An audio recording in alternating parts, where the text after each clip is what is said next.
Rồi nè, làm chát Trình Trình nè. Dĩ ơi Nè, chát Trình Trình, chát Trình Trình,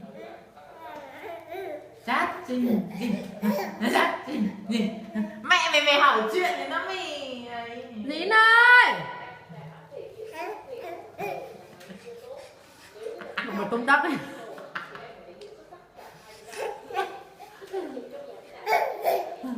Nhảy tụt cả bìm nói kìa. Ôi giời.